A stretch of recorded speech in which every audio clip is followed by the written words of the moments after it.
ప్రతి వ్యక్తి ఇంట్లో శివలింగాన్ని పెట్టి పూజించి తీరాలి. పూర్వకాలంలో అందరిళ్లలో శివలింగాలు ఉండేవి, అవి లేకే వాళ్ళు మనం పాడైపోతున్నాం.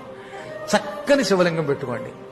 కిం బహూక్తేన మునయః స్త్రీణామపి తథాన్యతః అధికారోస్తి సర్వేషాం శివలింగార్చనే ద్విజాః. ఎందుకిన్ని మాటలు?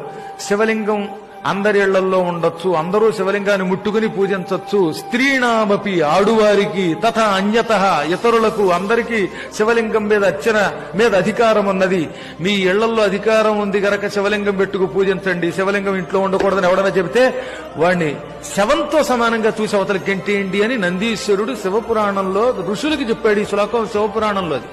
కాబట్టి అందరిళ్లలో లింగం ఉండాలి. ఇళ్లలో ఉండి తీరాలి తప్ప ఆ గుళ్ళోకి వెళ్లి మనం ముట్టుకోవడానికి దానికి నియమాలు ఉంటాయి. అక్కడ అర్చకులే పెడతారు. కానీ నీ ఇంట్లో నువ్వు లింగం పెట్టుకుని పూజించవచ్చు.